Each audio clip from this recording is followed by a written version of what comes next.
Boa noite. Boa noite. Boa noite. Boa noite. Boa noite.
Primeiro Workshop Coral Mineiro, de 21 a 26 de junho de 2021.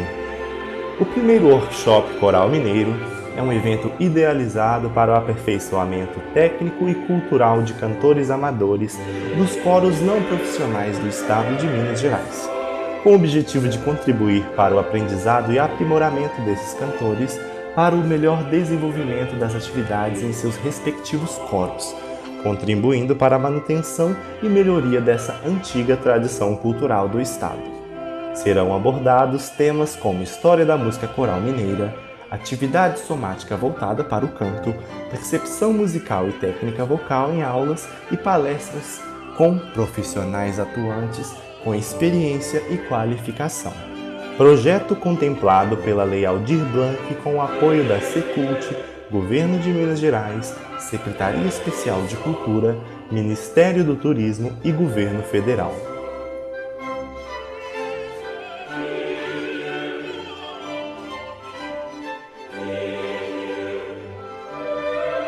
Arnon Oliveira. Possui bacharelado em piano e regência, ambos pela UFMG. Mestrado em musicologia, com ênfase em música brasileira pela Unirio. E doutorado em História, com ênfase em História Social da Cultura, também pela UFMG. Atualmente é professor adjunto da mesma instituição. Tem experiência na área de artes, com ênfase em performance e musicologia, atuando principalmente nos seguintes temas: música brasileira, musicologia, interpretação musical, madrigal renascentista, Ostílio Soares, acervos de partituras, música mineira e música coral.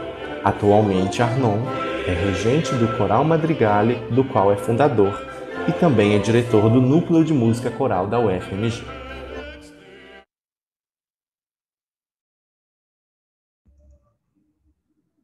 Olá, boa noite. Boa noite a todos. É um imenso prazer recebê-los aqui hoje. Eu sou Carlos Moraes, fundador e organizador, diretor também do primeiro Workshop Coral Mineiro, e estou aqui para dar boas-vindas a todos vocês e desejar uma ótima participação no workshop. Hoje vamos receber o professor Arnon, com grande prazer, que vai falar um pouco sobre a história dos corais em Minas Gerais. Peço que vocês, caso tenham dúvida, tenham alguma questão para comentar, levantem a mão, usando aqui as utilidades do Zoom, ou podem utilizar o chat, que o Arnon vai estar direcionando aí para responder as questões de vocês. Às 19h30 a gente vai iniciar a lista de presença no chat, e eu vou pedir para vocês, eu vou abrir a inscrição e avisar, colocarem o nome completo de vocês e o coral em que vocês cantam ou já cantaram, ok? Então, agora eu vou passar a palavra para o Arnon e desejar a todos vocês uma ótima palestra. Boa noite a todos vocês. Eu estou aqui feliz de ver essa quantidade de participantes. Ela está aqui embaixo, 64 pessoas estão na sala. Isso é uma maravilha dessa tecnologia. Claro que se a gente estivesse fazendo isso, imagino que nem todos são de Belo Horizonte, mas a possibilidade de a gente falar com pessoas de outros lugares, inclusive alguém escreveu que estava dentro do ônibus. Eu achei ótimo isso também, está nos escutando dentro de um ônibus. Eu fico extremamente feliz de uma série de valorizações que a gente tem nesse tempo, sobretudo a questão dos corais, porque vejam que coisa interessante que a gente vive. Os corais, de todos os instrumentos musicais do nosso tempo, deve ser o último dos instrumentos a voltar pós-pandemia, porque nós somos os mais perigosos em termos de contágio, realmente, por causa das gotículas, por causa do aerossol, enfim. Mas, por outro lado, a gente consegue, através dessa realidade do conviver com a palavra e conviver com aquilo que a gente faz, que é o contato direto dentro do grupo, a maioria de nós conseguiu dar sequência aos trabalhos corais de uma maneira ou de outra. Eu sei de coros do interior que conseguiram fazer isso graças a salões grandes que tinham. Aqui na capital, a gente conseguiu fazer os trabalhos dos coros virtuais, o que manteve os cantores em atividade o tempo todo. E quando vem um trabalho como esse do Carlos, eu fiquei muito satisfeito. E estive pensando nisso ao longo desses últimos tempos, porque como a gente vive essa realidade mineira, não é? Falar de coro em Minas Gerais é algo usual. A gente vive essa realidade o tempo inteiro. E eu fiquei pensando justamente no Carlos, que é uma pessoa que veio de Santa Bárbara, começou cantando em coro. Pelo menos eu o conheci nessa realidade de cantar em coro. Veio para Belo Horizonte, veio cantar comigo no Coral BDMG por uma série de situações. Era um tenor no Coral BDMG, uma coisa engraçadíssima, assim, que ele funcionava dentro da região aguda e depois se tornou esse nosso referência de cantor baixo, barítono, o que quer que seja o Carlos, assim, numa última definição, não é, Carlos? É muito novo ainda, tem muito que passar nisso, mas, enfim, quantos somos nós que vivemos essa realidade de termos começado e vivido a vida inteira cantando em coro, regendo coros, e quantos não de vocês, colegas regentes, não viveram a situação que eu próprio vivi, que eu comecei a cantar em coro com 13 anos, num coro de meninos cantores, fui um menino cantor. E dentro desse coro, estudando música, eu passei a reger o próprio coro. E eu nunca tive a intenção de ser um regente. Minha intenção era ser um pianista. Já fiz o meu primeiro curso, como vocês viram, um curso de piano. E só depois de conhecer uma figura brilhante, que foi o maestro Sérgio Magnani, é que eu fui direcionado para a questão da regência e assim virei um concertista do jeito que eu queria antes, mas atuando com orquestras e corais. Enfim, para entender um pouco dessa nossa história, disso que a gente vive, eu sempre conto para todas as pessoas a experiência que eu tive fazendo o meu doutorado em História. eu não queria desenvolver mais trabalhos na área específica de música, eu já tinha feito musicologia no meu mestrado, e aí eu me direcionei para a história. Tive a oportunidade de ter um orientador brilhante, que é o Zé Nilton Coelho Menezes, uma figura impressionante dentro da escola de história aqui da UFMG. E eu parti de um projeto em que eu tentava explicar o que era o movimento coral em Belo Horizonte. Eu já conheci, ter vivido a minha vida inteira como corista e como regente também. E eu queria entender melhor o que era esse movimento coral que aconteceu em Belo Horizonte e que eu vejo acontecendo em Minas Gerais inteira, e eu entendia que a nossa história ela vem lá do século XVIII, do colonial.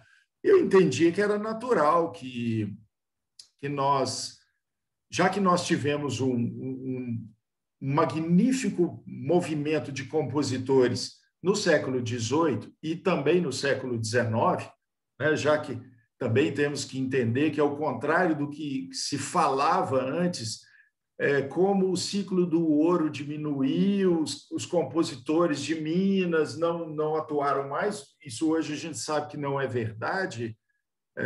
Os compositores aqui em Minas eles sempre estiveram atuantes, e mesmo durante o século XIX, mantidos pelas irmandades e depois por várias bandas de música. Então, nós sempre tivemos um movimento aqui que era de uma integração entre composição musical, que pensava a música de maneira estritamente funcional. Funcional se entenda que é aquela música que é feita para um evento específico. Então, em Minas Gerais, a música sempre foi muito direcionada para a Igreja Católica e para as festas religiosas que aconteciam aqui, e até hoje isso ainda acontece, sobretudo no interior. E eu entendia que, já que sempre houve esse movimento coral, aquilo que nós entendemos como um movimento coral que aconteceu em Belo Horizonte no século XX, ele era um fruto dessa tradição. E aí eu comecei logo a estudar esse movimento aqui e entendi que ele acontece em Belo Horizonte a partir de 1950. E esse movimento é o que vai ocasionar o que nós conhecemos da música coral mineira do nosso tempo. E eu vou mostrar isso para vocês. É claro que a gente tem que diferenciar algumas coisas.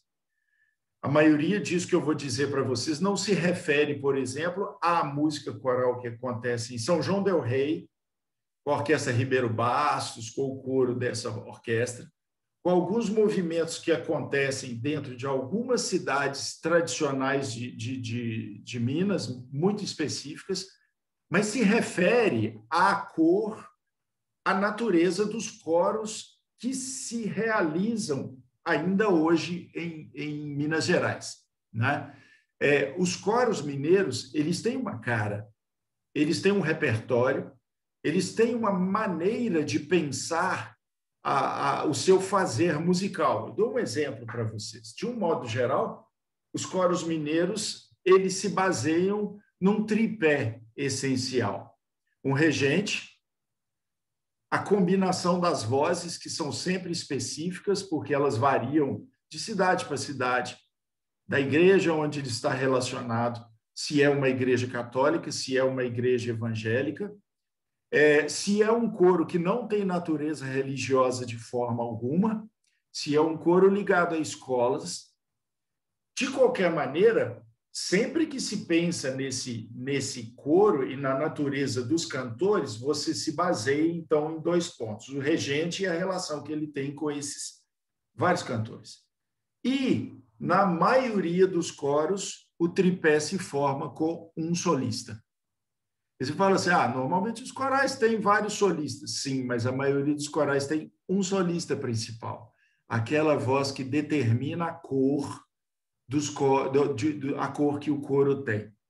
E aí, a gente começa a pensar, de onde vem isso? Eu vou me concentrar nesse 1950 e depois eu vou para trás e volto para cá para a gente falar de uma série de coros, de relações que se fazem entre os coros mineiros, seja de federações, associações, festivais, etc., e daquilo que se pensa dos coros no nosso tempo. Então, compartilhando aqui, eu separei uma foto que eu mostro para vocês, e eu já pergunto assim, se alguém vai reconhecer esse coro que eu vou mostrar para vocês aqui. Vamos lá. Deixa eu voltar uma foto aqui, mais especificamente essa turma. Eu quero mostrar para vocês.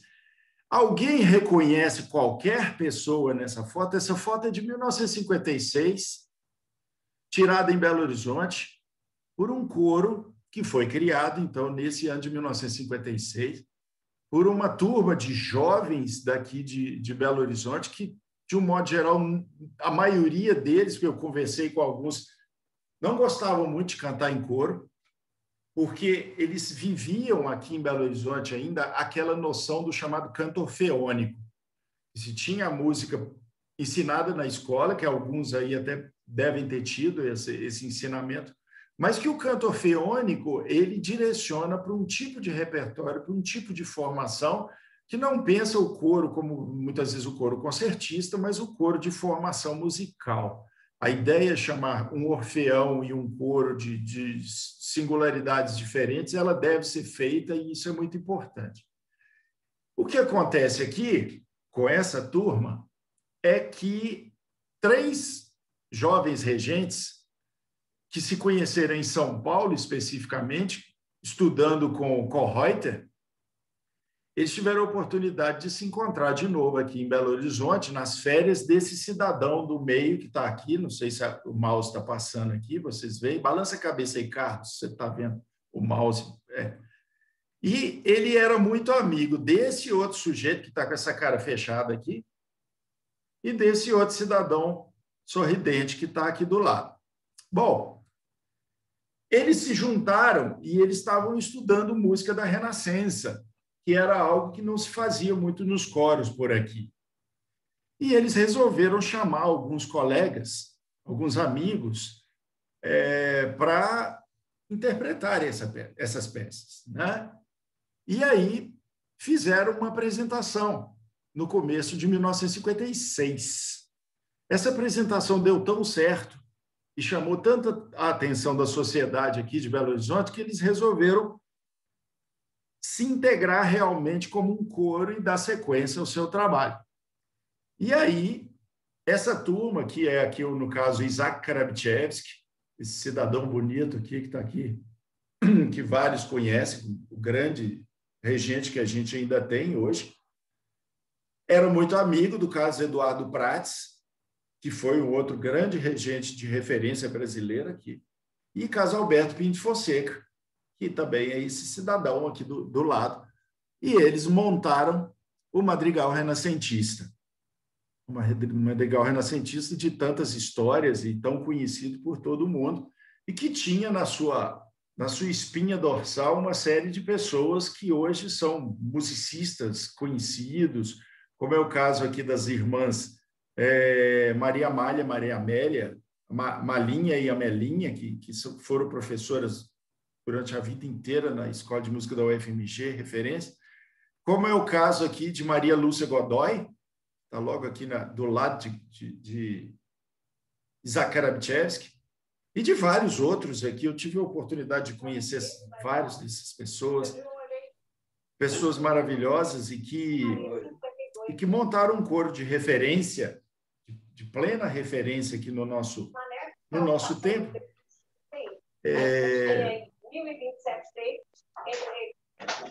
Tem um microfone ligado? Não tem? Que tá? Acho que fechou. E que foi um coro que cresceu de uma maneira muito rápida e que um ano depois, em 1957, já estava cantando aqui no Municipal do Rio de Janeiro. Né? Esse coro, ele era muito impressionante naquilo que ele fazia. Eu não vou colocar sons aqui para vocês, mas depois eu passo para vocês aqui um link de uma página que eu criei dentro do YouTube, onde vocês podem ouvir o madrigal renascentista daquela época interpretando, e foi um coro que fez uma carreira que ninguém consegue fazer o que eles fizeram, né? Que foi assim, caminhar numa velocidade medonha. E deixa eu ver se eu até aumento isso aqui, ó. Melhor. E que um ano depois, em 1958, já estavam cantando lá na Europa. Fizeram uma turnê, que foi o encontro deles aqui com Juscelino Kubitschek e com Clóvis Salgado, que então, nessa junção de política e cultura, eles fizeram uma primeira turnê para a Europa e lá se apresentaram para o Papa. Está aqui a turma dos homens, a turma das mulheres, uma foto colorida, a outra, no entanto, e que mostra como esse coro progrediu de uma maneira veloz, né? Curiosidade para o Carlos, não sei se você lembra, Carlos, aqui é Amin Feres, jovem ainda, cantando já na Europa, e lá ele ficou. E aqui a gente tem Maria Lúcia Godoy, essa referência plena, né, de cantora, que foi a grande solista do madrigal renascentista, mas que depois fez toda a sua carreira solo. Na verdade, é sempre bom salientar que Maria Lúcia Godoy já era uma grande solista antes do surgimento do madrigal renascentista. E ela é a pessoa que vai assumir uma posição assim, eu quero entrar nesse coro e quero dar vida a esse coro. Aqui em Belo Horizonte, ela vestiu a camisa e fez do madrigal que ele foi, uma pessoa especialíssima, que eu tive a oportunidade de conhecer, é minha amiga, adoro essa. Aqui o o Isaac Karabchevsky, né, nos seus bons tempos de regente, que começou a carreira como regente de coro, e pouca gente sabe disso, né? Com puro bairrismo, a gente pode dizer que Isaac Karabchevsky é aquela figura interessante que Maria Lúcia Godoy, que foi esposa dele, durante um tempo foram casados, ela me disse assim que ele, na opinião dela, ele inclusive era melhor regente de coros do que regente de orquestra. Uma opinião muito interessante de uma pessoa muito abalizada, né? Aqui o madrigal em Sabará, antes de turnê, aí vocês podem... Eu estou mostrando essas fotos até para depois a gente voltar, para a gente falar sobre uniformes, algo que é tão precioso aos coros de Minas Gerais e que foi uma herança muito interessante vinda do madrigal renascentista. Aqui, Carlos Alberto Pinto Fonseca, e depois a gente pode até voltar nele, essa figura maior, aqui ele regendo o madrigal renascentista, né? Carlos Alberto, essa figura maior do canto coral de Minas Gerais, e aqui, tendo essas fotos como referência, eu começo abrindo um leque com vocês de discussão daquilo que a gente pensa os coros em Minas Gerais. Então, voltemos.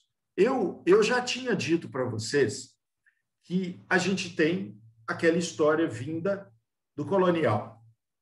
No período colonial, se pensa a música exclusivamente dentro da igreja, não dentro da igreja prédio, mas a igreja instituição. Então, a música é feita para tudo isso e se direcionava para as festas, os compositores e músicos eram contratados pelas irmandades e se fazia música, mas uma música de uma maneira interessante, porque era feita por quarteto vocal. Não se tinham coros grandes, coros de mais do que quatro. Quando se juntava e fazia-se um coro grande dentro da igreja, numa festa, era um octeto, muitas vezes um quarteto dobrado, né? Porque ia sair nas ruas, então muitas vezes se tinha um quarteto dobrado. Então não se dá para pensar nessa formação nossa de hoje em dia como puramente uma herança daquilo que se vinha do século XVIII. É somente quando se tem essa formação de cidades e cidades maiores é que os coros começam a ter uma vertente mais amadora e de organização para trabalhos que voltassem também para aqueles cantores que não eram profissionais e que, no entanto, gostavam e tinham uma experiência de cantar em coro e foram adquirindo isso ao longo dos estudos musicais que se tornaram algo muito comum em Minas Gerais. E aqui em Belo Horizonte, quando se tem a primeira formação de uma cidade e das primeiras escolas de música, o trabalho junto às pessoas de família, de formação musical, de tocar piano, de fazer solfejo, etc., isso propiciava às pessoas a capacidade de cantar em conjunto. Mais tarde, com a criação do Conservatório Mineiro de Música e também com a vinda da questão do canto orfeônico, Belo Horizonte passa a ter, então, uma quantidade cada vez maior de coros com quantidade de gente. Então, há pouco tempo, eu descobri que a Igreja Presbiteriana aqui de Belo Horizonte, se não me falha a memória, tinha já um coro em 1905, o que é extremamente impressionante, e se pensando que Belo Horizonte, nessa época, era uma cidade que não tinha 10 anos ainda de idade. E esses coros, eles tinham função. É o que eu disse, e isso sim é uma tradição que vem do século XVIII, a funcionalidade. Tanto os coros quanto os repertórios são feitos, estruturados, para serem cantados dentro de cerimônias, dentro de cultos, às vezes de uma festa específica, mas com um repertório também direcionado para aquele lugar, para aquilo que se faz. Somente a partir de 1956, com o madrigal renascentista e com os coros que seguiram a linha do madrigal renascentista, é que se então tem a ideia do chamado coro de câmara e o coro de concerto, que é basicamente a grande formação que existe em Belo Horizonte, em Minas, nos dias de hoje. Pensem um pouco vocês. O que são os coros que vocês conhecem? Como esses coros funcionam? Eles seguem muito mais isso que eu disse rapidamente de um madrigal renascentista, ou eles seguem a linha dos coros do século XVIII? Coros de 4, 5 pessoas que cantavam o repertório. A maioria dos coros tem uma linha de formação que segue, inclusive, o repertório que era cantado pelos coros madrigal e posterior. E aí eu entro um pouco nesses coros chamados posteriores. Vejam só. Para a nossa cabeça, 2 são os grandes coros que nós temos em Minas Gerais. O madrigal renascentista e a hora que você pensa assim, e o já vem logo assim, o Ars Nova. Eu sei que a maioria de vocês pensou. Se não pensou, vem aqui. Eu já joguei na cabeça de todo mundo o pensamento. Esses 2 coros são mais ou menos da mesma época. Mas o Ars Nova, ele tem uma carreira internacional, digamos assim, muito mais próxima do nosso tempo, muito mais próxima do nosso tempo, mas, na verdade, a linha impressionante é a seguinte. Carlos Alberto Pinto Fonseca, se vocês não conhecem esse regente, deem uma procurada na internet depois, porque Carlos Alberto Pinto Fonseca é o grande referencial de regente de música coral do Brasil. Até hoje, ele é o grande regente brasileiro por tudo que ele fez de produção. Foi um grande compositor, foi uma pessoa que venceu inúmeros concertos internacionais de coros e é mais conhecido no Brasil do que dentro do Brasil, inclusive. Respeitadíssimo. Eu tive a oportunidade de viajar com ele, com o Ars Nova, e ver lá fora como os regentes e compositores de fora o respeitavam como grande regente, compositor que era. Bom, o que acontece é que, vejam que complicado, quem fundou o madrigal renascentista foi Carlos Alberto Pinto Fonseca. Ele foi a pessoa que juntou cantores, amigos dele, Ele foi a pessoa que convenceu Isaac Karabchevsky a reger esse novo coro.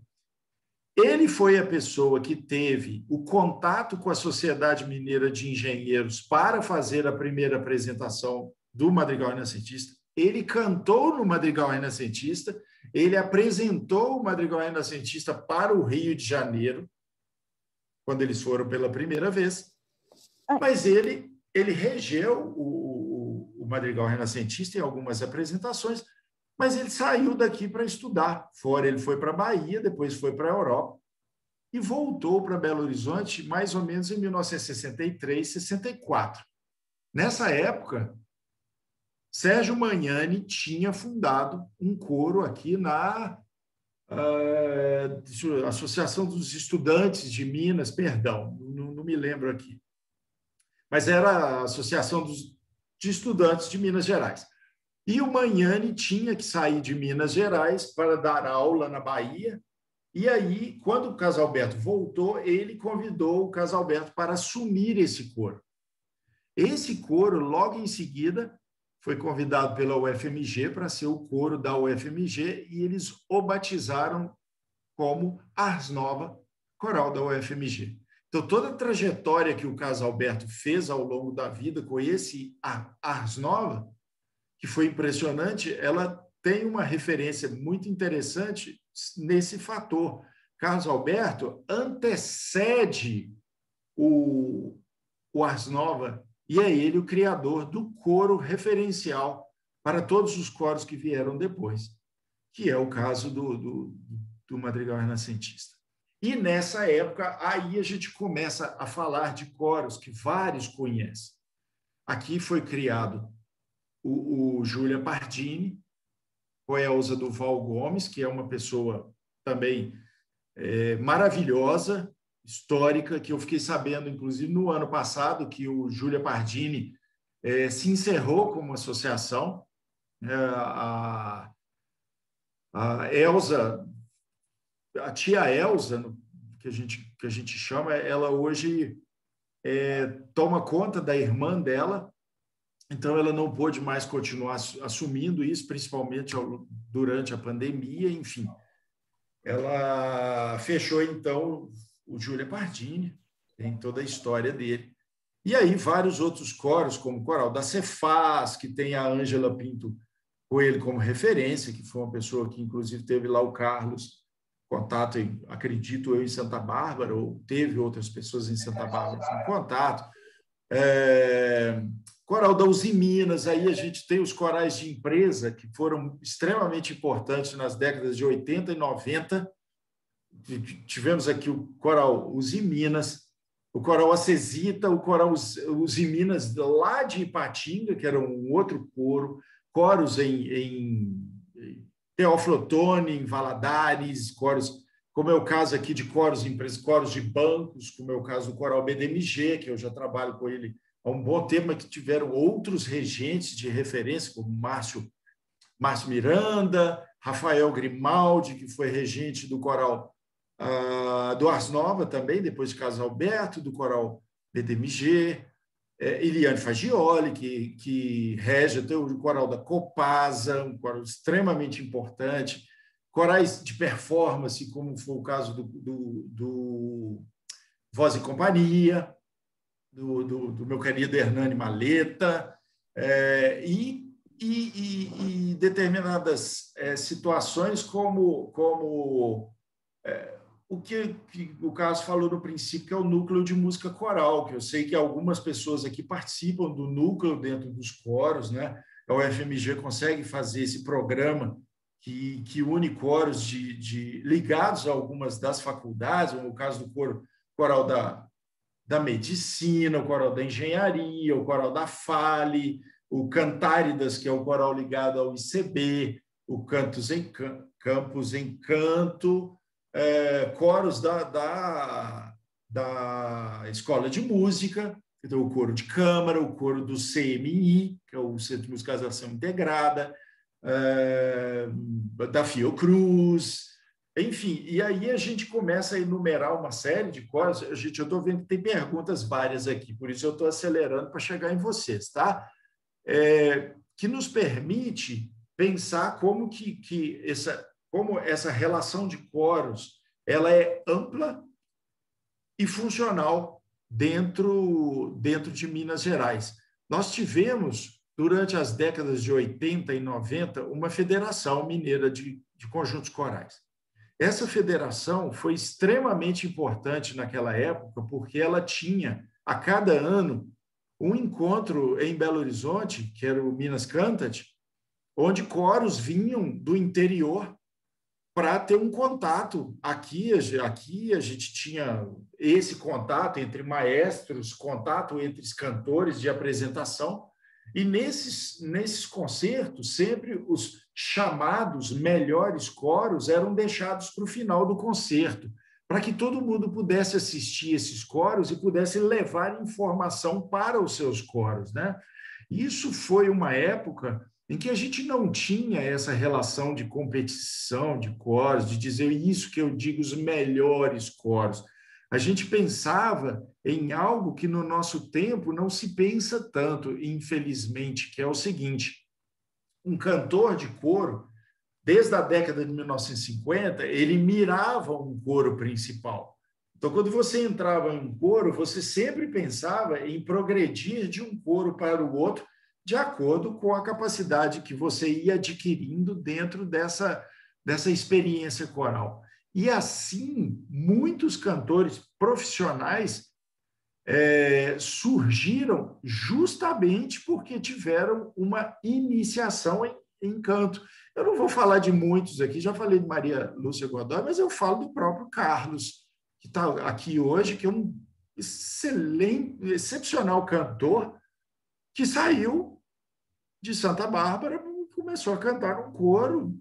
Nem sei se ele pensava em ser cantor na vida dele.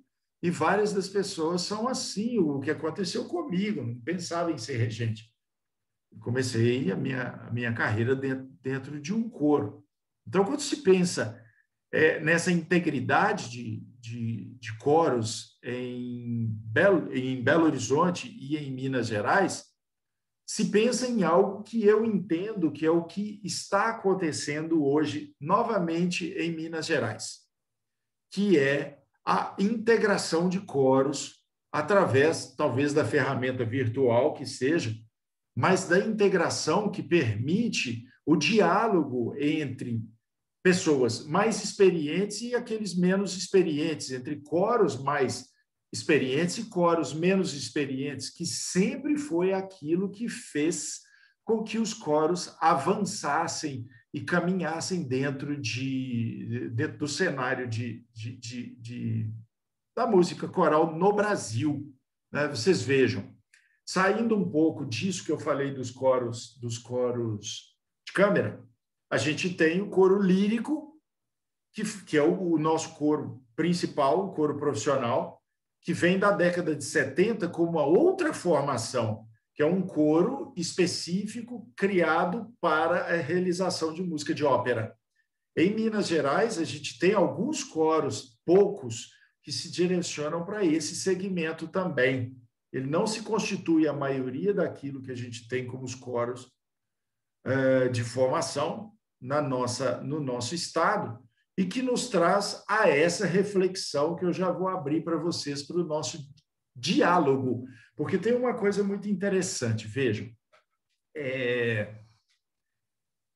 alguns de vocês talvez já me conheçam, ou já me viram reger a concertos, e existe uma situação muito interessante que veio dos anos 2000 para cá, que não existia antes, que é uma coisa assim, várias pessoas sempre tiveram um grande problema em chegar próximo de mim, que seja, ou de outros regentes, para que a gente tivesse o diálogo dos questionamentos que cada pessoa tem na relação do seu coro. E eu sempre me perguntei muito por que isso aconteceu aqui em Minas, já que a gente nunca foi desse jeito.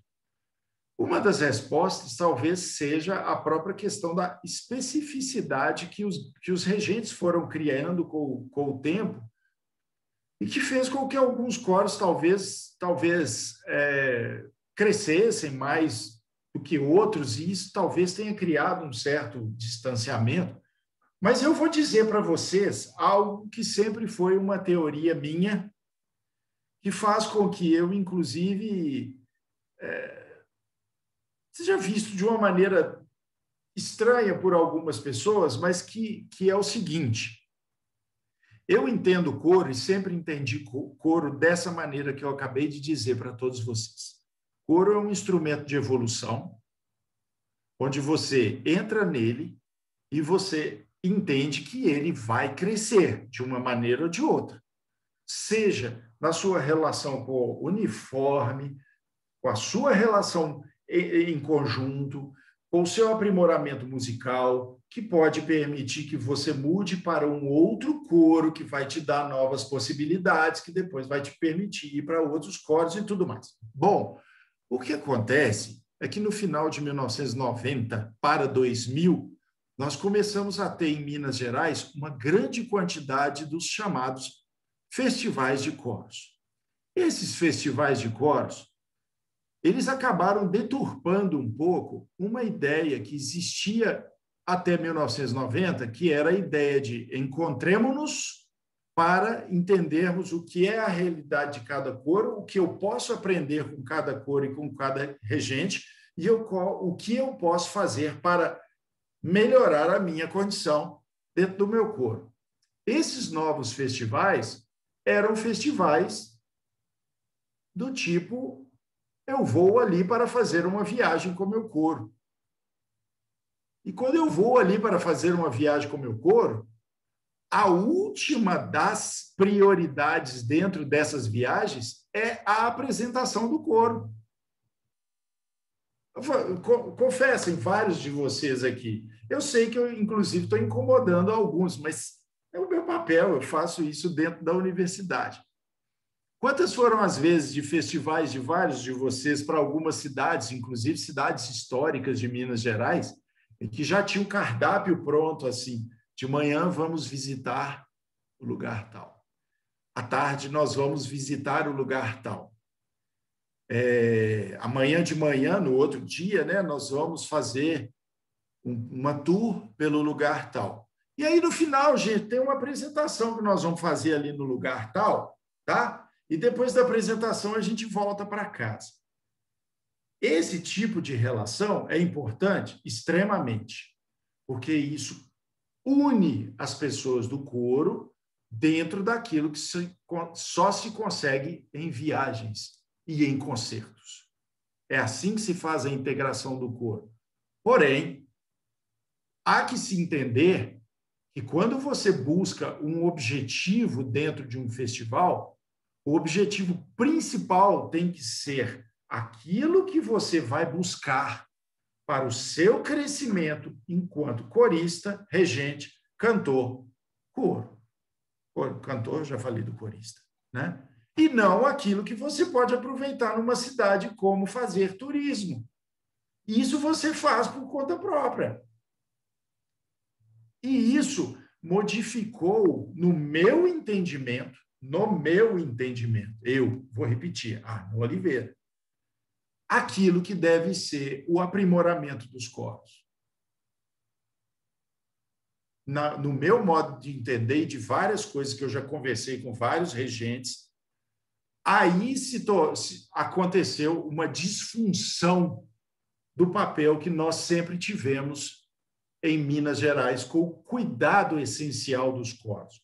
Então, há coisa de uns 10 anos, eu tive uma conversa com vários regentes e eu disse para eles o seguinte: Belo Horizonte nunca teve tantos corais.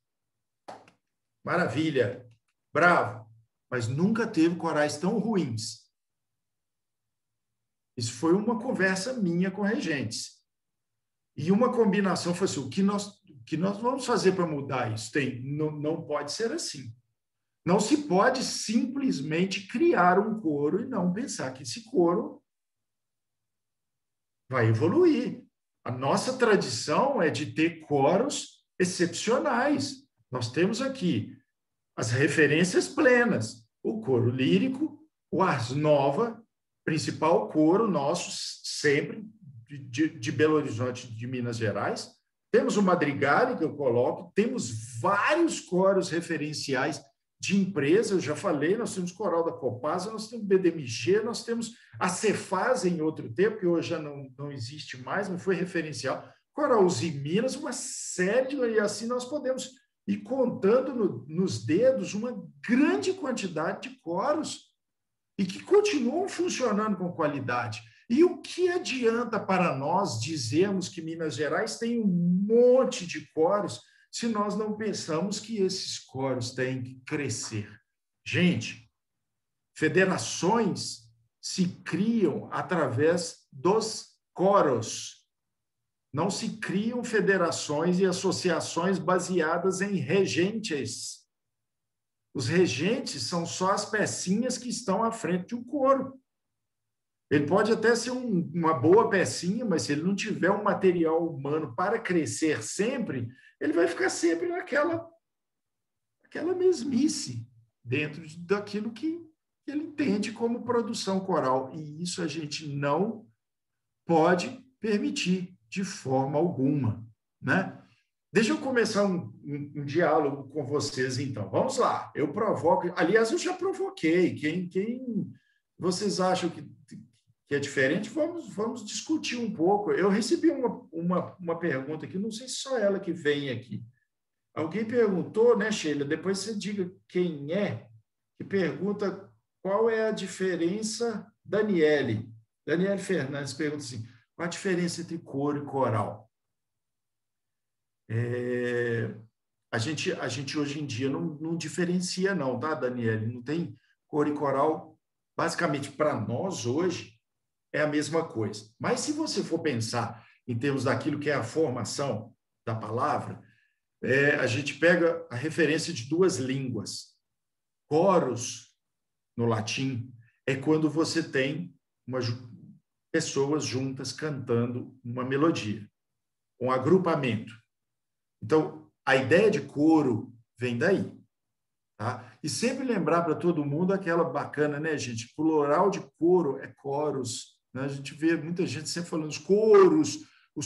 Coro, quando você fala coros, são os coros de igreja, aqueles onde o coro canta lá em cima da igreja, a parte física. O coro em si, o coros. Coral é algo que vem do alemão para nós. Na igreja luterana, eles cantavam e cantam ainda, né? Os corais. A tradução para nós de coral é hino, é o hino religioso. Então, você tem lá para os hinários que nós temos aqui, os hinários traduzidos para o português das igrejas evangélicas, sobretudo a luterana, que ainda mantém isso, e a presbiteriana também, vem dos livros que se tem na igreja luterana, dos Kolbungen, os livros ou dos Kolbüchlein. Você tem as coletâneas dos hinos. Então, como as pessoas dentro da igreja, da congregação, todos eles cantam junto aquelas músicas, muitas vezes a 4 vozes, começou a se chamar esse momento em que todo mundo canta junto de choral.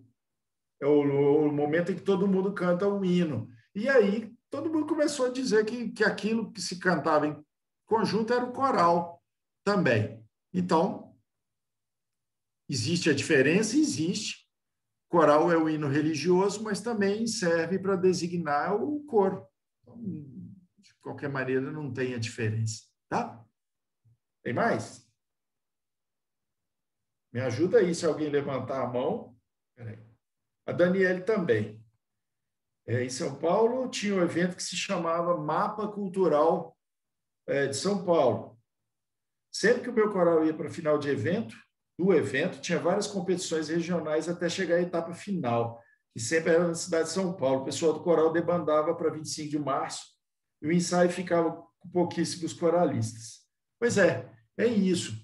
A ideia dessa competição, para nós, ela não tinha, não existia. Inclusive, foi através de uma competição, num determinado momento, dos Minas Cantat, em que se resolveu escolher os melhores coros para fazer um evento depois, é que o Minas Cantat acabou. Competição entre coros é uma coisa muito específica. Ou você cria realmente um concurso coral dentro de algum lugar, ou não faça isso dentro de uma institucionalização regional, porque aí vai se criar sempre aquela coisa de existem os bonitos, os bons que ganharam o concurso, e existem os ruins, que são aqueles que não conseguem ganhar o concurso. Aí se cria um problema. Quem é que vai querer começar a cantar no coro ruim para um dia chegar no bom? Ninguém. Ninguém. Ou eu canto no bom, ou eu não canto. Essa peja, né? É uma coisa... Não existe a ideia do coro ruim e do coro bom. Existe o coro que muitas vezes não tem tanta experiência quanto o outro, e aí se cria a ponte, caminho, né? A Vânia diz aqui, sabe dizer o percentual de pessoas que cantam em corais em Minas Gerais? Meu Deus do céu! Os mineiros, me ajudam aí, gente. Qual que é o percentual de gente que canta em coro aqui em Minas Gerais? É muito, não é? Meu Deus do céu! Acho que... Nossa, eu nunca pensei nisso, Vânia. Nunca pensei nessa relação, juro para você. Diga. Porque há pouco tempo... Boa noite a todos. Boa noite. Eu soube que no Brasil é 3% só que canta em coros. E acho que fora, na Europa, é em torno de 10%, 11%. Aí, como Minas é muito musical, aí eu queria saber se essa relação de 3% está a mais, entendeu? Só por isso. Entendi. Olha, o que acontece? Eu acho que praticamente todos os coros de todas as cidades de Minas têm um coro, uma relação maior ou menor de especificidade, né? Aqui em Minas Gerais, quando você pensa que mais ou menos 100 municípios, somos 800. Alexandre está por aqui, me ajuda aí. 853. 853. Eu sei que mais ou menos 100 municípios, um pouco mais de 100 municípios aqui em Minas tem menos de 5 mil habitantes. Dentro dessa quantidade, eu posso te dizer uma cidade que eu conheço aqui, Fortuna de Minas, tem 3 mil habitantes lá. Lá tem um pequeno coro na igreja, que canta nas cerimônias, e tem um segundo coro também. Mas não são muitas pessoas, então isso não vai fazer lá, eu acho que nem 1% do que é a população de Fortuna. Mas quando se pensa em Belo Horizonte, por exemplo, Belo Horizonte é uma cidade que tem muitos coros. Muitos coros. E aqui, realmente, assim, tem muita gente cantando em coro. Mas quando você fala 3%, será que chega isso tudo aqui? Gente, 3% é muita gente. 3% de população, se pensam 200 milhões de habitantes no Brasil, é muita gente cantando em coro. Eu acho que não chega a isso tudo, não. Mas é muita gente. É uma pena, né? Porque a música é bem inclusiva, o canto coral é bem inclusivo, né? Sim. E aí acho que a gente tem uma musicalidade tão diversificada no Brasil todo, é tão importante. É só uma curiosidade mesmo. Obrigada. Que é isso. O Alexandre fala uma coisa aqui que eu acho muito bacana, isso, se for uma coisa da história, né? O Alexandre canta no coral BDMG desde a fundação dele, que é um coro que já tem 30 anos, não estou lá desde o começo, né? Mas o BDMG, ele tem um projeto que é o Quatro Cantos realizado aqui na Praça da Liberdade. O Quatro Cantos, durante muitos anos, sempre recebeu, durante 6 meses, coros vindos do interior e tudo mais. E ele está lembrando que já mais de 250 coros cantaram nesse Quatro Cantos. Entende o que é? Dentro de uma realidade de Estado, você pensar em 250 coros, é uma boa realidade, né? Então, eu acho que isso acaba cumprindo o papel, mesmo que não se cante especificamente nele, que existe aquela questão também do ouvir o coro, né? ouvir os coros, ouvir orquestras e ouvir as bandas também é algo que para o mineiro é uma coisa usual. Então, pensar nisso como uma linha de formação que tem que ser entendida, isso é essencial para o nosso conceito, inclusive, de mineridade. Isso é extremamente importante, né? Espera aí que vem ali. Mais aqui, vai chegando aqui. Tem muita gente. A Elaine fala aqui, acredito que esse é um processo. O caminho para chegar a uma visão profissional é continuar trabalhando para construir com a responsabilidade o coro. É isso. O pensamento sempre de formação de coros aqui sempre foi assim e tem que continuar sendo assim. Tem que continuar.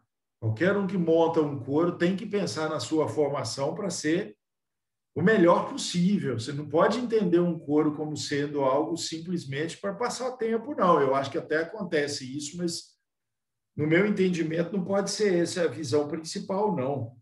A Elaine ainda pergunta a questão dos coros gregorianos, né? Elaine, eu não sei se você está falando especificamente nos coros de Minas, os coros gregorianos em Minas, ou os coros de uma maneira geral. Porque aqui em Minas, a ideia do coro gregoriano como formação, ele é muito importante, não porque ele foi cultivado dentro das igrejas das festas, mas aconteceu nos seminários, sobretudo, aqui de Minas, até onde, por exemplo, Caraça foi o principal seminário aqui, a formação das pessoas dentro do seminário, ela era muito intensa e muito feita em cima dessa formação do canto gregoriano também. Muitas, eu conheço, o Carlos falou aqui no princípio, de uma das pessoas que eu tive a felicidade de trabalhar com o acervo dele, que é o Ostílio Soares. Ostílio Soares é de Visconde do Rio Branco. Visconde do Rio Branco é uma cidade singular. A Vânia balançou a cabeça ali, ela conhece Visconde do Rio Branco. Eu sou de Visconde do Rio Branco. Tá vendo? Olha o que... Diga. Eu não conhecia essa história aí. Não, inclusive eu ia falar isso. Lá em Visconde do Rio Branco, é um dos 12 conservatórios estaduais de música em Visconde do Rio Branco, dos 12 em Minas Gerais, né? E eu estudei no conservatório muitos anos. Então deixa eu te contar como é que Mineirinho trabalha, né? Essa história. O conservatório que você estudou é o Teodolino José Soares. Teodolino José Soares foi um seminarista no Caraça. Ele não seguiu não foi padre, mas foi para Visconde do Rio Branco no final do século XIX, não sei as datas exatas aqui. E lá ele se casou e ele criou a banda de música de lá. Carlos Gomes, eu acho que Carlos Gomes, a banda. Teodolino José Soares teve vários filhos e vários deles músicos profissionais. Um deles foi o Ostílio Soares, que é esse músico que foi aluno de Francisco Braga, grande compositor e professor no Rio de Janeiro, e, por sua vez, tinha sido aluno de Massenet, o compositor de óperas francês. Ele estudou na França, foi professor no Rio de Janeiro. Ostílio estudou com ele. Depois, Ostílio voltou para Rio Branco, e de Rio Branco ele veio para Belo Horizonte e foi professor no conservatório aqui de 1932 até 1968. E ele foi um formador de músicos aqui de Belo Horizonte durante muito tempo. Foi professor de composição, professor de contraponto e fuga, um excepcional compositor. Bom, voltando para Rio Branco, Ostílio Soares criou lá, depois que ele voltou, uma escola de música, que é a Escola Francisco Braga. Essa escola teve vários alunos, dentre eles, os Viana, que eu tenho principal na cabeça o Sebastião Viana, que foi diretor da Escola de Música da UFMG, foi regente da Orquestra Sinfônica da Polícia Militar, foi assistente de Vila Lobos, um excepcional músico, e Expedito Viana, que foi, talvez, na geração dele, o maior flautista brasileiro, que formou vários flautistas depois, que estão por aqui. Bom, do Sebastião Viana, você tem o Marcos Viana, né? Um músico que todo mundo conhece, o Anderson Viana, um grande compositor também. Mas vários são os músicos de Visconde do Rio Branco. Um deles é o William Lana, que é hoje talvez o maior músico que a gente tem, o mais importante músico que a gente tem aqui na Escola de Música e como referência em Minas Gerais. Ou seja, essa cidade, Visconde do Rio Branco, por uma tradição, e aí eu estou voltando no gregoriano, que foi aquela formação que esses vários seminaristas tiveram, e vários deles não se tornaram padres, eles levaram esse conhecimento para vários dos lugares de Minas Gerais e fizeram uma tradição em muitas das cidades, com bandas, com corais, com escolas de músicas que criaram, enfim. É essa tradição que vem dessas formações, né? No caso aí, uma delas, o canto gregoriano, mas o canto gregoriano aqui ainda existe em alguns conventos, as carmelitas aqui em Belo Horizonte ainda cultivam lá dentro o canto gregoriano também. Deixa eu ver aqui, Daniele Fernandes, como você lida com a competição entre os membros do coral? Tem muita gente que quer ser solista, por exemplo. E quando um colega é escolhido para solar uma peça, os outros viram a cara para ele, olha, o que acontece? Difícil falar isso, né? Eu não tenho muito esse problema com solistas dentro dos coros que eu rejo. Normalmente, todo mundo tem que cantar. Todo mundo tem que cantar. Eu sou um pouquinho assim. Eu pego uma peça e olho para a cara do sujeito e falo assim, eu acho que essa peça vai ficar bem na voz do Carlos. Se vire, estude, e na próxima a gente já canta. É assim que funciona. Então, a gente vai colocando todo mundo para cantar. E muitas vezes a relação comigo é a seguinte. A oportunidade ela surge sempre, mas muitas vezes o solista ele também tem que estar pronto o tempo inteiro para fazer aquilo que ele vai fazer, que é demandado dele. Às vezes eu coloco um solista para cantar e ele vira assim, não estudei essa parte. Ok, você vai ficar para a próxima. Aí entra um sujeito e canta tudo de corre salteado. Para mim, esse sujeito, então, está na cabeça da fila. Ele está lá pronto para fazer. Mas, veja só, essa virtualidade do nosso tempo, ela trouxe uma outra situação que eu estou adorando e vou levar para quando acabar a virtualidade, que é a seguinte. Não sei se vocês sabem como é que se monta um coro virtual. Alguns aí já devem ter montado o coro virtual. A gente cria uma base ao piano e ela vai para o cantor. Normalmente, um quarteto monta, então, o que é o coro, o que é a peça. Se monta o quarteto. E aí, essa gravação do quarteto vai para todo mundo. Então, todo mundo começa a gravar a sua voz. No meu caso específico, eu edito o coro. Eu faço essa edição, porque eu preciso da sonoridade que eu conheço dos coros. Então, eu sei como trabalhar com cada uma das vozes para que eu tenha o conjunto. Cada um desses gaiatos cantores, né, Flávio? Eles têm que mandar a sua voz única, né? Alexandre, Silvana, que eu já vi aqui, a sua voz única para mim. Então, ele passou a ser um solista, mesmo sem querer. Ele tem que mandar a parte para mim. Ela chega para aqui, e aí vocês imaginam, né? Às vezes chegam umas coisas maravilhosas, às vezes chegam umas coisas não tão maravilhosas, às vezes chegam as coisas que você quer jogar no lixo, aí você manda de volta para o sujeito e fala assim, escuta, nós somos amigos há tanto tempo, não faça isso com a nossa amizade, isso não é bom. Aí, muitas vezes, o sujeito grava de novo, né? Enfim, brincadeiras à parte, a gente está vivendo uma situação hoje em que todo mundo tem que ser solista.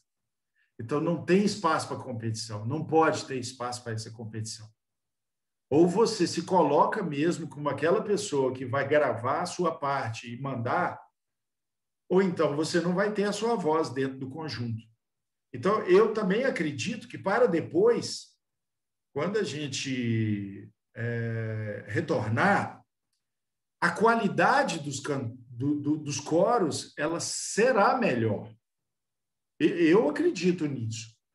Acredito que todo mundo vai estar mais acostumado a estudar a sua parte, a ser mais rápido nos seus ensaios, não ter muita paciência para ficar esperando que tudo seja aprendido e aprendido também.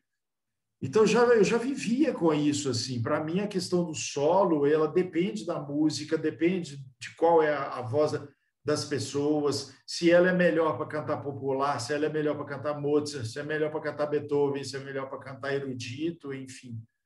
Então, eu, pelo menos, não costumo ter muito problema com essa relação, não. Ó, Carlos, nós temos tempo aqui, Carlos? Como é que você está na fiscalização? Podemos continuar. Claro. Ana Vitória fala assim, no início você destacou o coro de São João del Rei, da Ribeiro Bastos, o enfoque que você traria para essa discussão.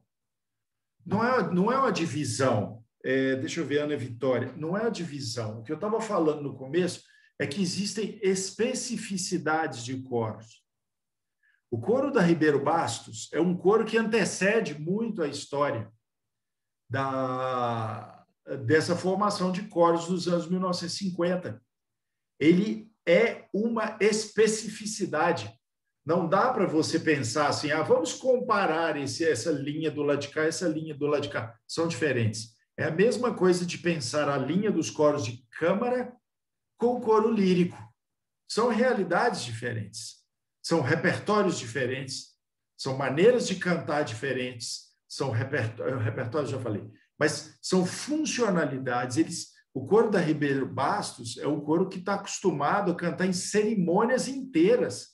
Ele sabe cantar um repertório assim, ele pega a Semana Santa inteira, ele canta todas as cerimônias. É impressionante o tamanho do conhecimento de repertório que os coros de lá têm. É impressionante. Eu sou sanjoanense, eu conheço, é muito bonito. Pois é. Então, uma luta, né? É um trabalho enorme mesmo. Então, eu não sei se você entendeu isso que eu falei, quando a questão da divisão é uma questão mesmo da especificidade. E aí, o que acontece? Não foi essa tradição que fez a tradição da maioria dos coros de Minas, entende? Mas aí não pode entrar naquele âmbito assim, essa linha de cá é melhor do que a linha. Pelo amor de Deus, eu sou daqueles que vou para São João del Rei só para assistir o coro. Normalmente eu até entro para cantar no coro de vez em quando, é uma festa, é maravilhoso assim, que se faz lá. Né? Isso aliás, quem nunca foi, tem que ir, porque, né? Elaine fala assim, se pensarmos em coros como espaço de aprendizagem, ficaria muito melhor a relação entre essas pessoas, óbvio. Né? Obrigado pelo comentário, é isso mesmo, uma síntese fantástica, assim. Será interessante se houver música nas escolas, não tem dúvida. Né? Não tem dúvida disso aí. Qual o caminho para um cantor amador chegar a um coral profissional? Não vou responder essa não. O Carlos, responde para ela essa sim. Eu acho que a sua experiência é boa para falar isso. Fala um pouquinho da sua... Claro. Então, só complementando a última questão que alguém falou, seria legal se tivesse ensino de música em todas as escolas. Na minha cidade, em Santa Bárbara, foi uma das cidades modelos do Brasil em percutir o ensino de música em todas as escolas públicas e particulares. Então, surgiu dentro de mim essa paixão aí, nesse movimento, né, dos projetos na minha cidade, e como chegar no coro profissional. Né? Então, hoje eu canto no Ars Nova, coral da FMG, que é um coral referência, mas eu comecei lá no Coral Cantares, com a Maria Cristina Ângela Pinto Coelho, lá em Santa Bárbara, na minha cidade. como tenor, né? Sempre eu tive uma paixão muito grande pela música. Então, na minha experiência, isso foi o que me guiou. Eu sempre quis cantar em algum coro. Então, quando eu me mudei para Belo Horizonte, eu continuei os estudos de canto. Eu falei, preciso cantar em coral. Eu vou procurar. E a minha professora na época, a Indaiara, que era cantora e trabalhava no coral BDMG também, ela me indicou a cantar lá. E a partir daí, essa paixão nunca morreu. Então eu sempre busquei correr atrás, busquei sempre cantar melhor, busquei aprender a ler partitura. E aí surgiu a oportunidade de fazer o vestibular em canto, em música na FMG. E aí eu fui aprovado e logo em seguida eu já entrei no Ars Nova no primeiro semestre. Então foi uma experiência muito boa, porque eu cresci muito ali dentro, eu estou lá até hoje, então desde 2016 eu cresci bastante ali dentro. Como profissional, e eu acredito que é isso, o caminho para a gente alcançar o coro profissional é se dedicar e se dedicar. Mas não, é isso, e eu conheço o Carlos há muito tempo, eu vejo realmente o que é essa dedicação, sabe? Porque não é simples você sair ali do interior e vir para Belo Horizonte, assim. Passa perrengue, passa um monte de coisa nisso, Sim. Mas e vejam só, essa linha de evolução, ela não é simplesmente da relação do cantor. Pensem que ele hoje é a pessoa que, para além disso, está propiciando esse nosso encontro aqui, né? Ele hoje está regendo o coro da engenharia, o coral da engenharia dentro do núcleo.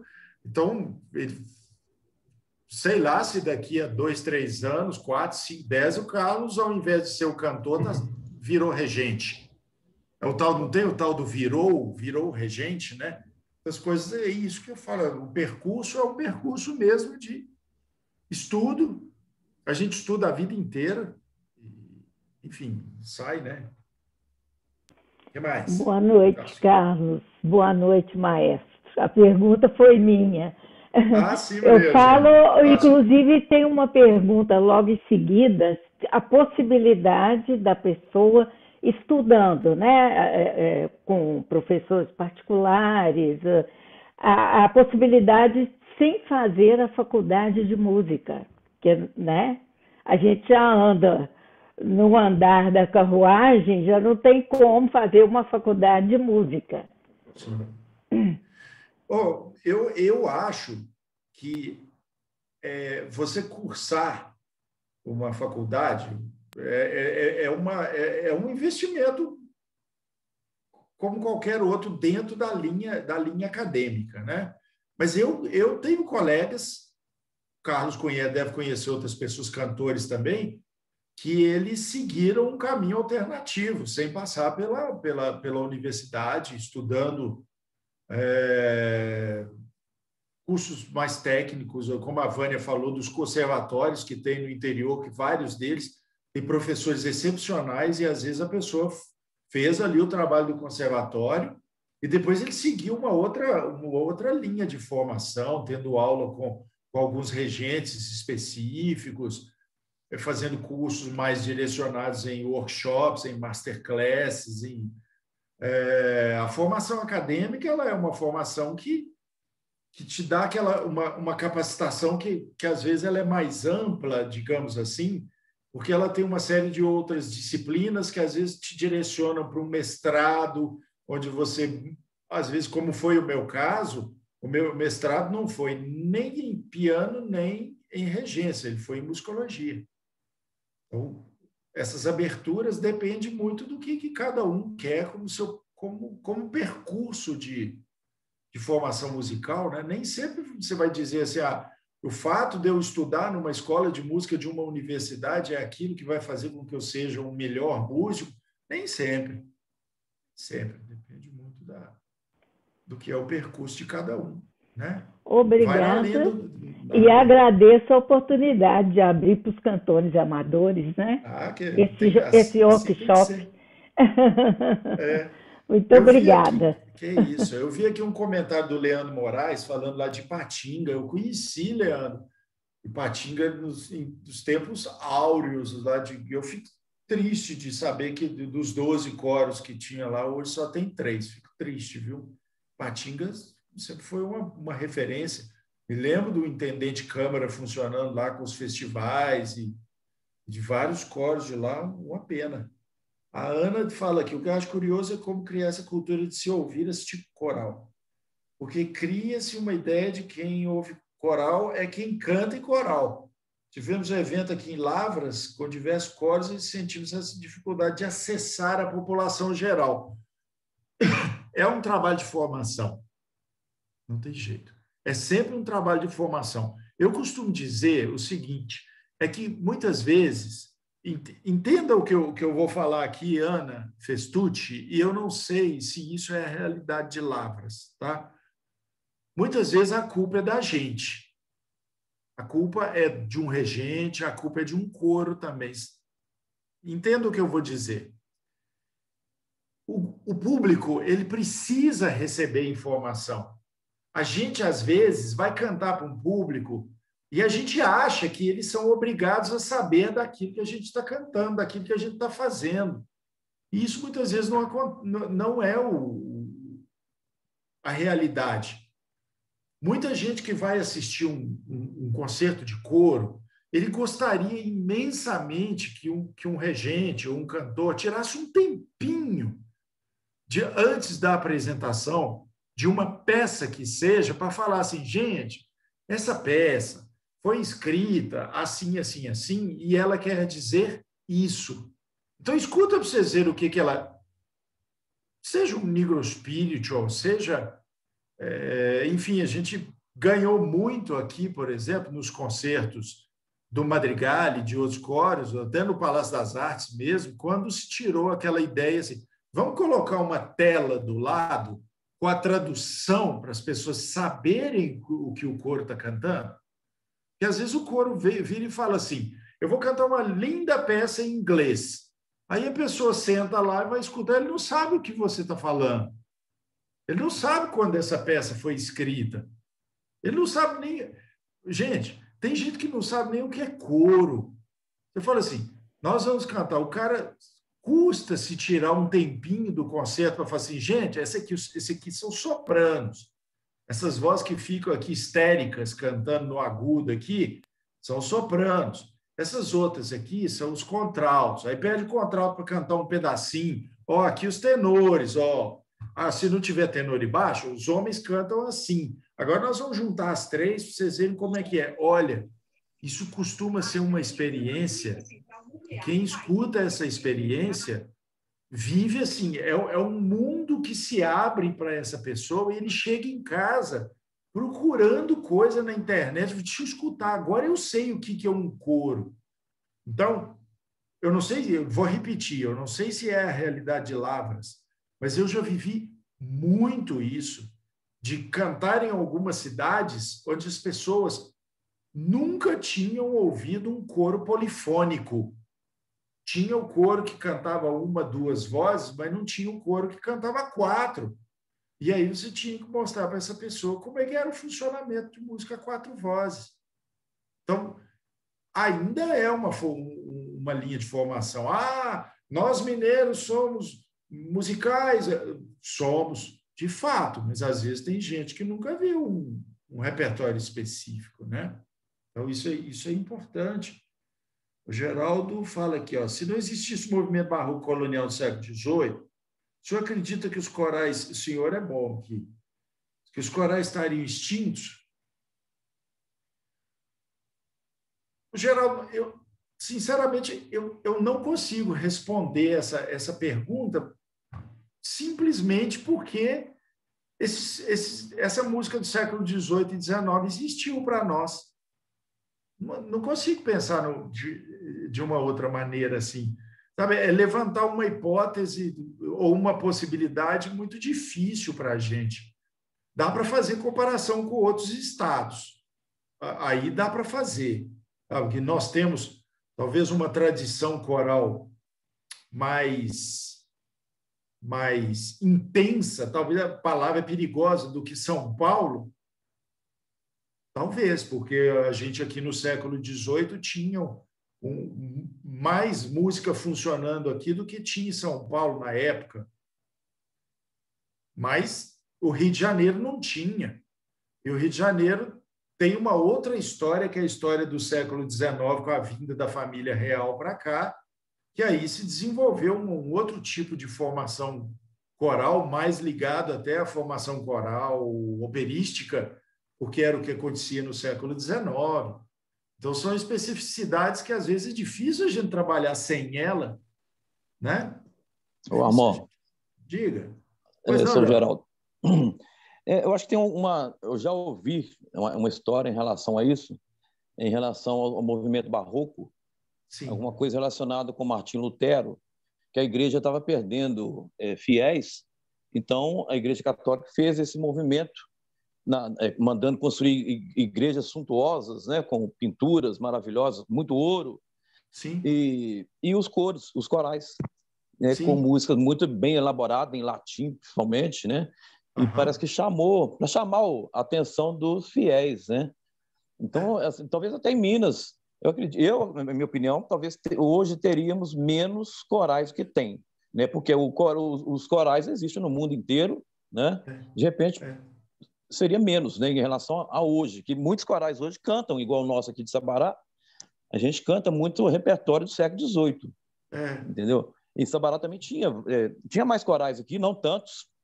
Tinha um dos principais, que é o Valdemar Batista, e foi extinto, né? O maestro era o José Guilherme, falecido, excelente maestro, e foi assim, acabando realmente. Hoje tem o nosso, que é da Santa Cecília, né? Sociedade Musical Santa Cecília, e tem o Flos Camelli, que é muito antigo, que é da Igreja do Carmo, né? Um coral dedicado à igreja.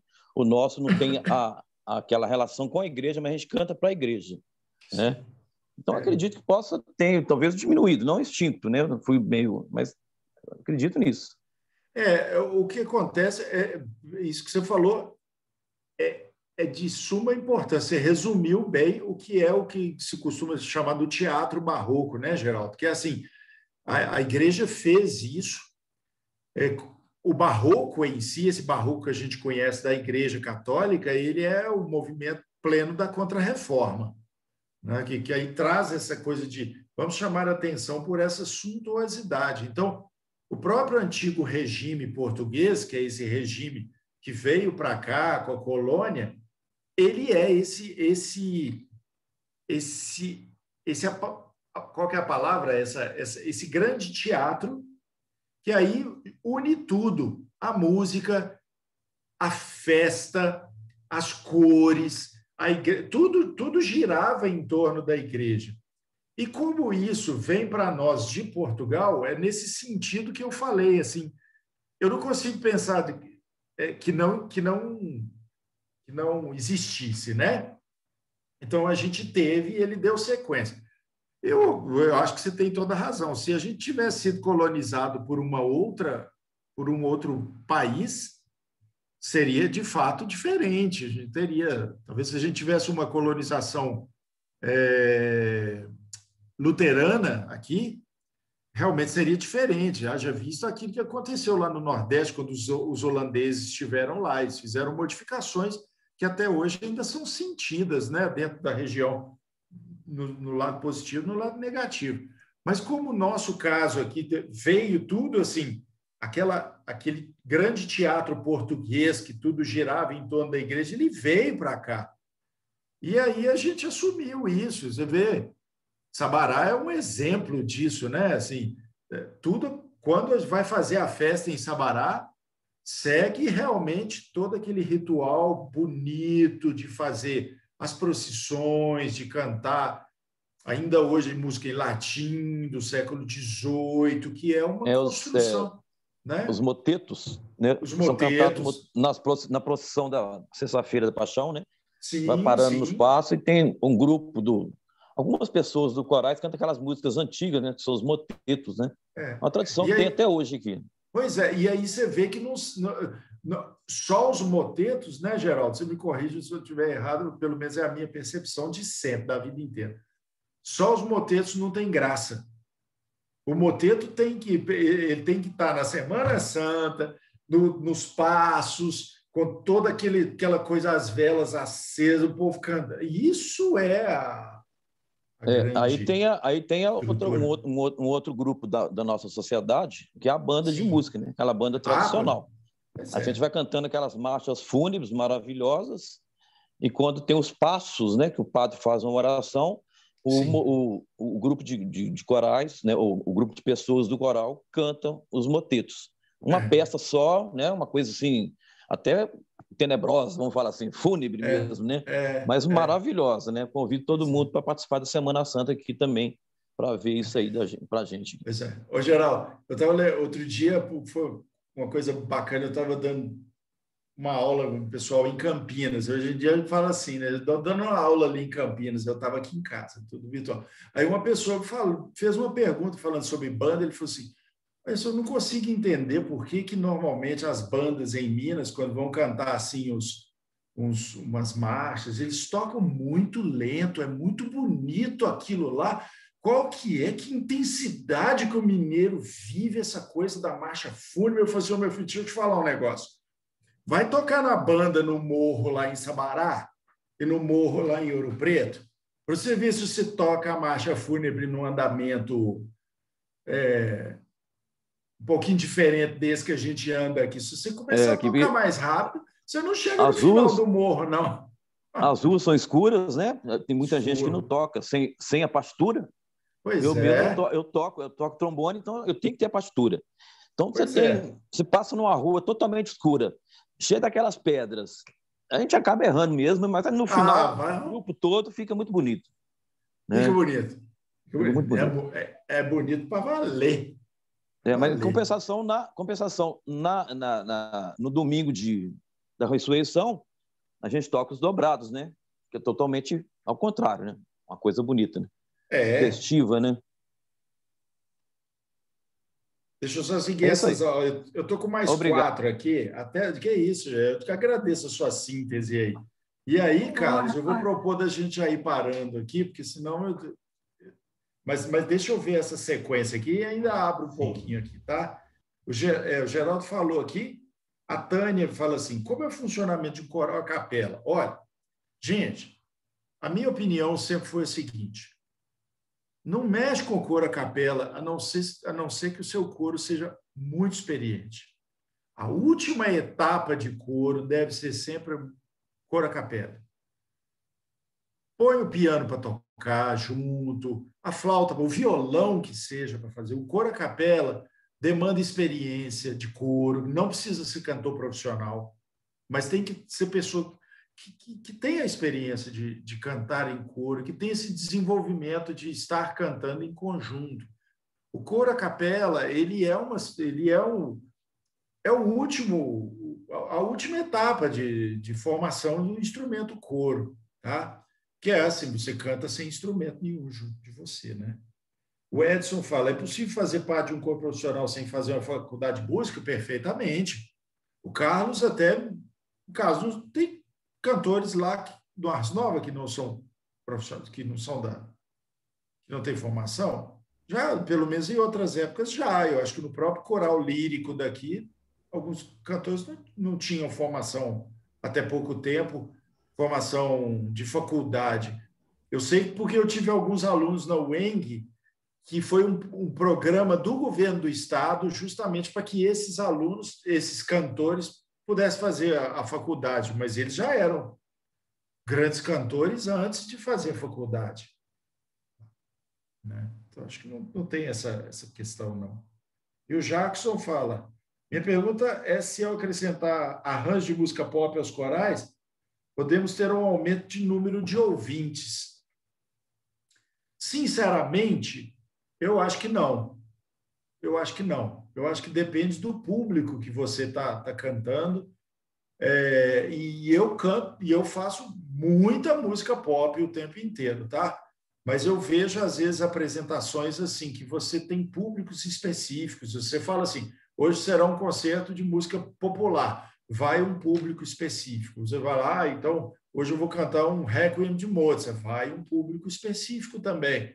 Então, não sei se é o caso, se é isso que vai fazer com que se aumente o público, não. Eu ainda continuo apostando muito na informação, em fazer os concertos didáticos, os concertos em que você vai levar informação para todo mundo, porque muitas vezes você faz um concerto de música pop, tem gente que não sabe o que você está cantando.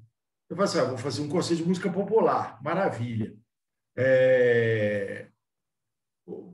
Às vezes você chega com um determinado compositor e a pessoa não sabe quem é. Vou te dar um exemplo. Muita gente aqui sabe quem é Vanderly, porque nós somos de Belo Horizonte. Quando você leva a música de Vanderly para o interior, um monte de gente não sabe quem é Vanderly. Não faz a menor ideia de quem é esse compositor. Então, eu acho que é sempre uma questão da formação. Quantas viagens nós fizemos, o coral BDMG, em que a gente chegava no interior e era extremamente importante ter um tempo para falar com o público, para conversar um pouco com eles sobre que seja a música do século XVIII, que seja a música do nosso tempo.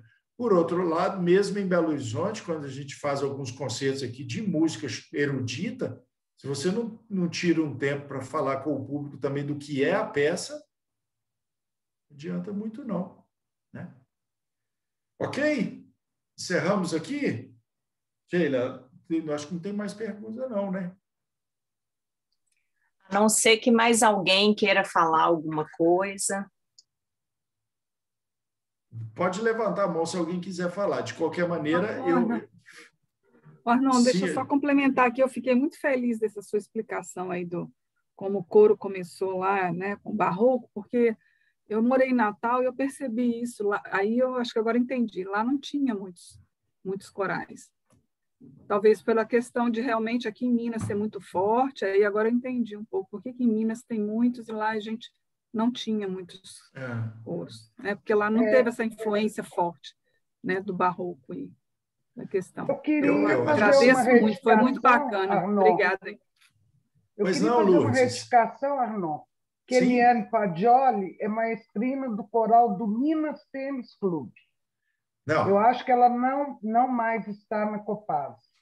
Não mais está? Posso perguntá-lo, mas agora ela... Aliás, há muito tempo ela é maestrina do Minas Tênis. Eu tenho 12 anos no coral e já encontrei a Eliane lá. Só isso. Boa noite. Mas aí não vale muito como retificação, não, porque a Eliane fez a história do coral da Copasa, né? E o coral do Minas também é uma referência. Atualmente ela é nossa maestrina. Prazer para nós, aliás. Esse nossa é até bom, né, gente? Isso em Minas tem, assim, nosso coro, meu coro, aquele assim, a gente não compartilha, não compartilha muitos. Hein? A gente não compartilha muitos regentes, não, vocês sabem disso. Assim, né? Por isso que a Eliane assim. É a nossa maestrina. Tá certo, tá certo. Mantenha com muito respeito, porque a Eliane Fagioli foi minha professora em outros tempos, ela era muito nova, e eu tive a felicidade de ser aluno dela. É uma das grandes musicistas de Minas Gerais, que merece, inclusive, aquele elogio que é feito o tempo inteiro para os grandes regentes de Minas Gerais. Então, agora que o coral mesmo do Minas... eu vou ligar para ela e falar dos seus elogios. Mas diga lá e eu falo sempre que eu me encontro com ela. A Eliane é uma pessoa especialíssima daquelas, é um doce, né? Nós também achamos. É um doce de pessoa. Mas, diga, Flávia. Minha pergunta é o quanto que a idade dificulta para a profissionalização do cantor amador? Olha, eu acho que tem sempre aquela história que acontece para todo músico, que é assim, normalmente quanto mais novo você começa, melhor por causa daqueles problemas que o adulto tem, né?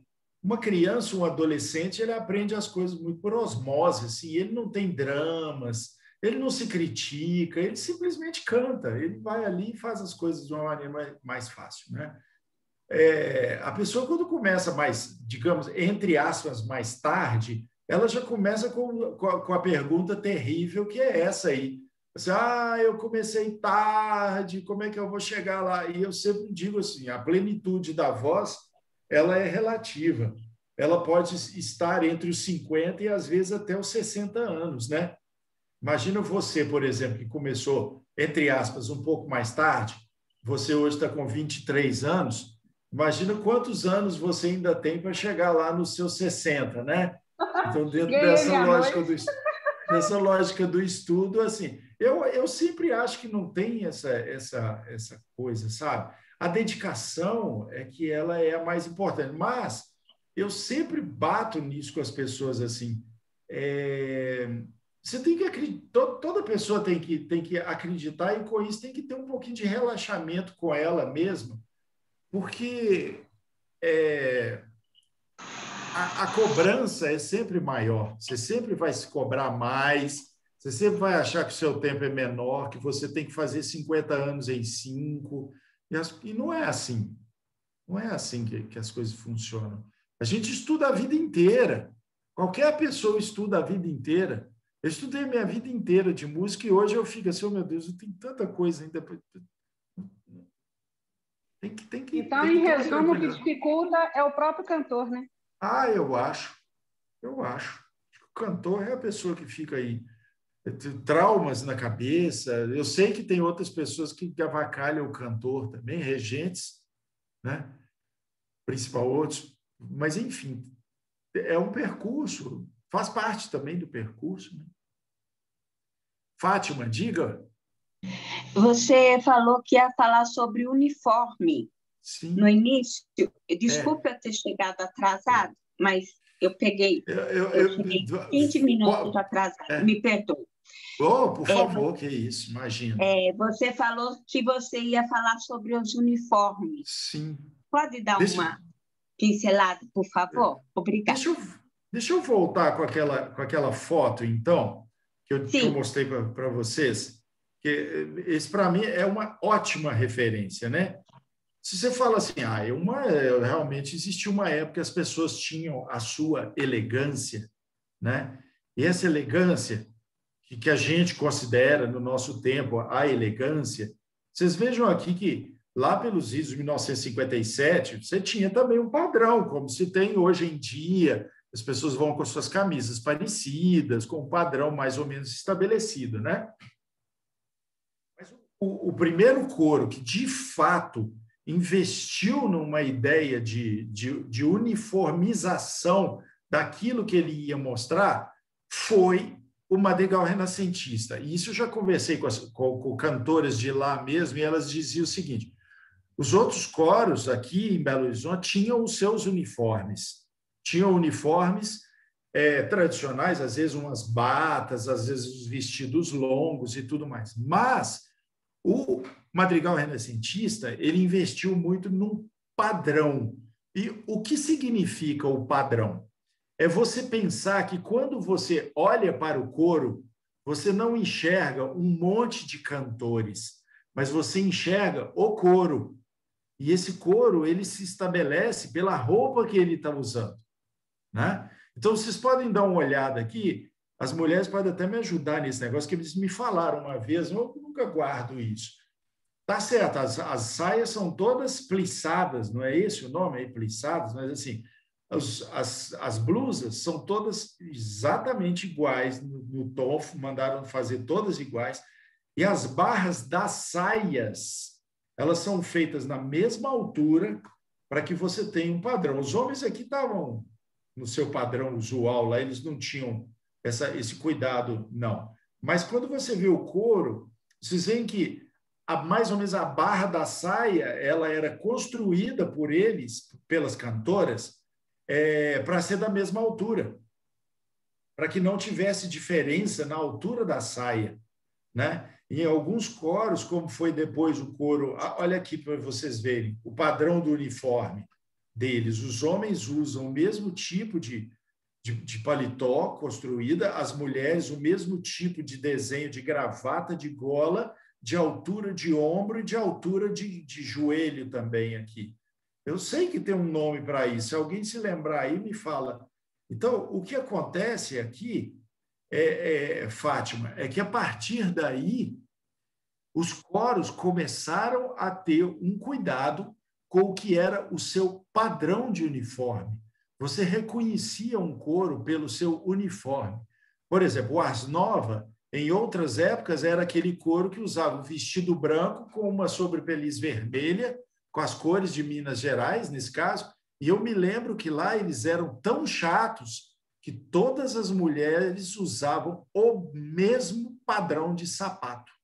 Se comprava os sapatos iguais para todas, para que na hora que entrasse no palco, se você subia um degrau, se enxergava o mesmo sapato. Sabe? Então, esse padrão, ele leva um diferencial que é o seguinte, você não vê um grupo de pessoas cantando, você vê um coro com uma cara estabelecida. Não é? Pensem para vocês verem, quando você pensa os coros de hoje, a maioria dos coros de hoje, eles têm um padrão de uniforme. Se cria uma cor, muitas vezes, ou se cria aquele tipo de... Se usa essa bata, todo mundo usa igual, para que se tenha um padrão construído. Foi um padrão construído. Muito bonito isso, inclusive, Naqui é coisa de mineiro mesmo, né? Aqui.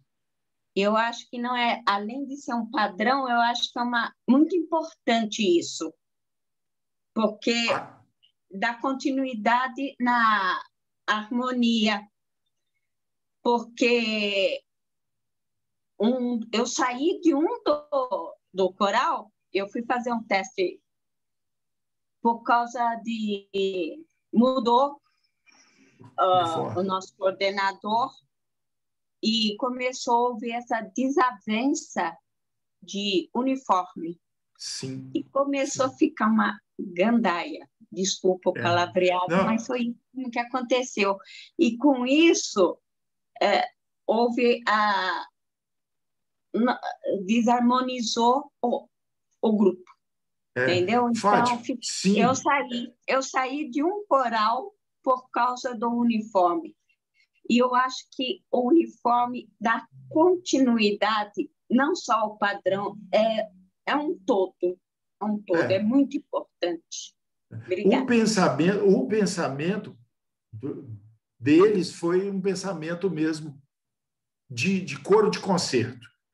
Nós vamos estabelecer um padrão e esse padrão ele será a marca do grupo e depois se tornou marca de vários outros grupos mesmo, e que inclusive entra nesse princípio da harmonia também. Meus queridos todos, acho que foi um bom encontro aqui. Espero que tenha podido colaborar um pouco com o que é, Carlos, o pensamento disso e me coloca sempre que eu falo, me coloca à disposição de todo mundo que precisar de alguma coisa relativa a coro, informação musical, enfim, a gente está sempre à disposição. E cumprimento mais uma vez, agradeço, Carlos, pela oportunidade, continue com os outros encontros também aí, que a gente tem assim, uma sequência. E em breve a gente vai ver você como regente, não como cantor. Audição de regente. Muito obrigado, Arnaldo. Muito obrigado. A intenção é fazer nos anos seguintes, expandir esse workshop, fazer esse movimento crescer, manter essa tradição viva, trocar informações, fazer com que a gente conheça mais sobre a história do nosso estado. E foi muito legal ver que hoje pessoas de várias cidades, cantores dos corais, de vários lugares do país, comentando sobre a música coral mineira. Muito obrigado, Arnon, mais uma vez. Queria agradecer a sua participação e a de todo mundo aqui hoje. E queria lembrá-los que amanhã a gente tem a segunda oficina com a professora Laiana Oliveira, que criou o curso Solfejo Sem Medo. Ela é doutora pela Unicamp e ela vai trazer um panorama geral para a gente compreender melhor a partitura, a leitura de partitura, o famoso solfejo. Então, separem suas dúvidas, podem anotar, para a gente tirar essas questões com ela amanhã, tá bom? Alguém tem alguma dúvida? Carlos, a pauta para assinar, para fazer a assinatura da... Sim. A assinatura da lista de presença vai ser feita sempre via chat. No chat? Oi? Eu amanhã, escrevo aqui, isso? Isso, você pode escrever no chat, que é mais fácil para todo mundo. Não, só você escrever mesmo no chat. Seu nome, sua cidade, o coral que você canta, e a Sheila vai transcrever para a gente. Eu esqueci de apresentar vocês no início, a Sheila está aqui como minha assistente virtual. Ela vai ajudar vocês também em outras questões.